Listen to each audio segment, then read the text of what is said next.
Alisher Usmonov yana sudda yutqazdi. Shukurullo Isroilov Zo'r TVdan haydaldi.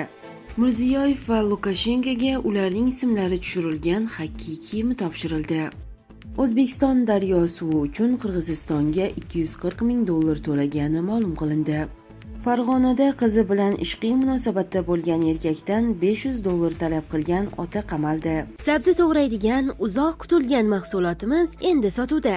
Ayollarimiz, uy bekalarimiz uchun ajoyib tanlov. Barcha sabzavot mahsulotlarini istalgan razmerda chiqarib beradi. To'y bazmlarda juda kerakli. Sabzi to'g'raydigan mahsulot narxi 177 ming so'm. To'lovni mahsulotni qo'lingizga olganda qilasiz. O'zbekiston bo'ylab yetkazib berish xizmati mavjud. Shukurullo Isroilov Zo'r TVdan haydaldi. Qiziqchi Shukurullo Isroilov jonli efirda uyatsiz harakatlarni bajargani uchun Zo'r TVdan bo'shatilgani aytilmoqda. Ijtimoiy tarmoqlarda joriy yilning 26-yanvar kuni ertalabdan salom ko'rsatuvi boshlovchisi Shukurullo Isroilov efir boshlanganini payqamasdan uyatsiz harakatlarni bajargani aks etgan video tarqaldi. Ushbu video tarmoqlarda keng muhokamaga sabab bo'lganidan keyin so'z ustasi barcha muxlislardan kechirim so'rab, ushbu nojo'ya harakatlarni operatorga qarata qilganini aytdi. Noto'g'ri tushunmanglar, men pauza vaqtida operator bilan gap talashib qolganimdan keyin ushbu qiliqni qilgandim, deya izoh bergandi Isroilov. Norasmiy manbalarga ko'ra,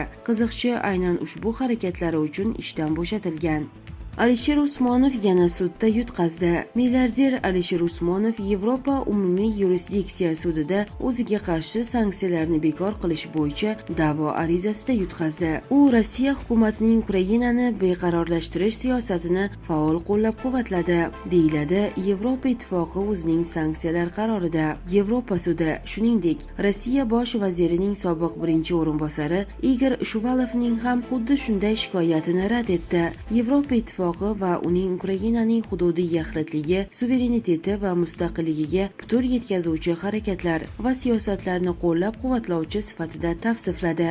Mirziyoyev va Lukashenkoga ularning ismlari tushirilgan Hakkiy kiyimi topshirildi.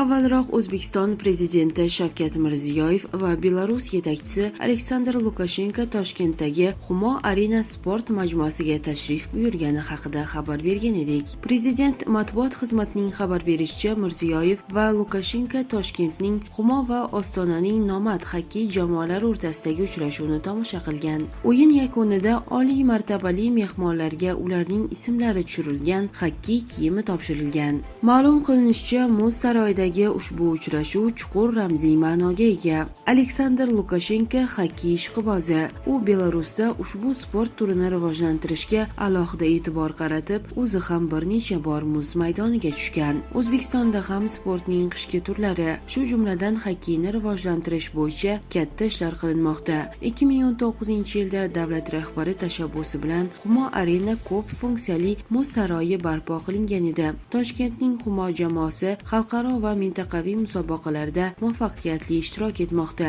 Xususan, Belarusning Grodno shahri Neman klubi bilan bellashib kelmoqda, deyiladi bu haqdagi xabarda. Tashrifning asosiy tadbirlari 8-fevral kuniga rejalashtirilgan.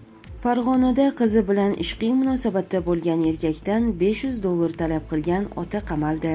Farg'ona viloyati Qo'qon shahrida tovlamachilik bilan shug'ullanib kelayotgan oila qo'lga tushdi. Bu haqda Millar dasturida xabar berildi. Ma'lum bo'lishicha, 2004-yilda tug'ilgan qiz Namangan viloyatidan Qo'qon shahriga ishlagani borgan erkak bilan ishqiy munosabat o'rnatib, u bilan ijaraga uy olib birga yashay boshlagan. Qizi noma'lum erkak bilan yashirincha yashab yurganidan xabar topgan ota farzandi bilan aynan shu erkakdan pul undirish rejasini tuzadi va oshiq yigitga qo'ng'iroq qilib, uni sharmanda qiluvchi ma'lumotlarni sir saqlash evaziga $500 miqdorida pul talab qilgan. Jabrlanuvchi esa Qo'qon shahar ichki ishlar boshqarmasiga murojaat etadi. Shundan so'ng uddaburon ota va qiz qamoqqa tushgan erkakdan bo'nak sifatida 3,600,000 so'm miqdoridagi pulni olgan paytida ashyoviy dalillar bilan qo'lga olingan. Holat bo'yicha jinoiy ish ochilgan. Tergov harakatlaridan so'ng qizning otasi 3 yillik qamoq jazosiga hukm qilindi.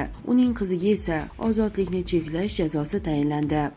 Aktyor Abror Tursunov vafot etdi. Kulol va Xurmacha filmidagi Xurmacha roli orqali shuhrat qozongan kinoaktyor Abror Tursunov vafot etdi. Bu haqda O'zbekiston Respublikasi Madaniyat vazirligi ma'lum qildi. Madaniyat vazirligi marhumning oila a'zolariga chuqur hamdardlik bildiradi, deyiladi bu haqdagi xabarda. Ma'lumot o'rnida kinoaktyor faoliyati davomida Chinor ostidagi duel, Suyunchi, Abdullajon, Kim Jinni, Ayollar saltanati kabi ko'plab filmlarda rol ijro etgan. U kinematografiya olamiga o'tgan asrning 70-yillarida kirib kelgan. Aktyor ilk bor Chinor ostidagi duel filmidagi Parpa roli bilan ko'pchilikning e'tiboriga tushgan. Ushbu muvaffaqiyatdan so'ng aktyor ijro etgan rollar soni orta boshladi. Abror Tursunov asosan kichik epizodik rollarni ijro etgan bo'lsa-da, ular o'zining hayotiyligi bilan tomoshabinlar olqishiga sazovor bo'lgan. U bosh rollardan birini maromiga yetkazib o'ynagan Xurmacha ertak filmi esa 90-yillarda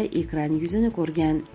O'zbekiston daryo suvi uchun Qirg'izistonga $240,000 to'lagani ma'lum qilindi. O'zbekiston va Qozog'iston daryo suvidan foydalanayotgani uchun Qirg'izistonga pul to'lamoqda. Bu haqda Qirg'iziston suv resurslari xizmati direktori Almazbek Sokiyevga tayanib Kaktus nashri xabar berdi.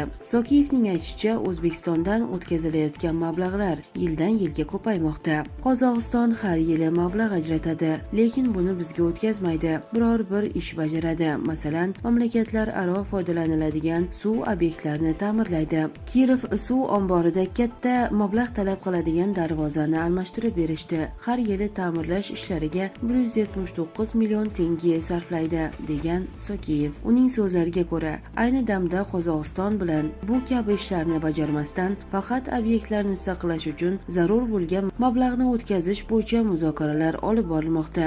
Chunki biz o'z kuchimiz bilan ta'mirlaymiz. Pudratchilarimiz yo'q. O'zbekiston pul o'tkazmoqda. Ular har yili to'lanadigan mablag'ni ko'paytirmoqda.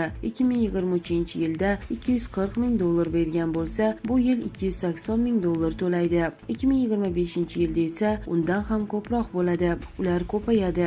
Ya'ni ajratilayotgan mablag'larning har yili o'sishi kuzatilmoqda, degan Qirg'iziston suv resurslari xizmati direktori. O'zbekistondan oqib o'tuvchi aksariyat daryolarning manbai Qirg'iziston hududida joylashgan. Qirg'iziston tog'liklaridan boshlanuvchi Sirdaryo, Farg'ona vodiysi, Toshkent va Sirdaryo viloyatlarida joylashgan qishloq xo'jaliklari, zavod va fabrikalarni suv bilan ta'minlaydi.